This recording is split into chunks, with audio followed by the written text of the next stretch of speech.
आज आम्ही स्टार गेझिंग एक्सपिरियन्ससाठी निघालो आहे. जर्नी सुरू केली, पण थांबा, लोकेशन सांगणार नाही आता, थोडा सस्पेन्स ठेवूया. तर NH4 सातारा हायवे पकडला, नवले वारजेला पोहोचलो आणि काय, ओ माय गॉड, 30 मिनिटे ट्रॅफिकमध्ये अडकून बसलो. त्यातच समोर एका टेम्पोवर प्रेमाची वाघीण असं लिहिलेलं पाहिलं. नाही, अजिबात हसू नाही आलं. आता पुढे सह्याद्रीच्या सुंदर पर्वतरांगा दिसायला लागल्या आणि साहजिकच भूकही लागली होती.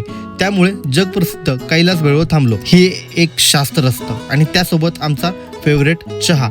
आता पुढे नसरापूर फाट्यावर उजवीकडे वळालो आणि बाणेश्वर मंदिराचं प्रवेशद्वार दिसलं. अखेर 2 तासांच्या प्रवासानंतर डेस्टिनेशनला पोहोचलो. हिरण्य ॲग्रो टुरिझम.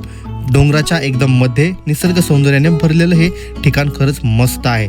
आता समोर फाइंडिंग ट्रेल्स ग्रुपचे व्हॉलंटियर्स टेलिस्कोपचं सेटअप करत होते आणि आम्ही आकाशाकडे पाहत होतो. फक्त काळोख आणि तारे, पण हे काहीच नाही. खरी मजा तर स्टार गेझिंग सेशनमध्ये होती.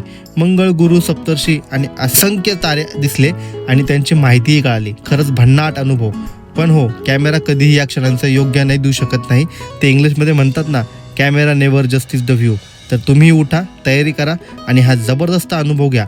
आणि हो, आपल्याला फॉलो करायला विसरू नका. भेटूया पुढच्या व्लॉगमध्ये.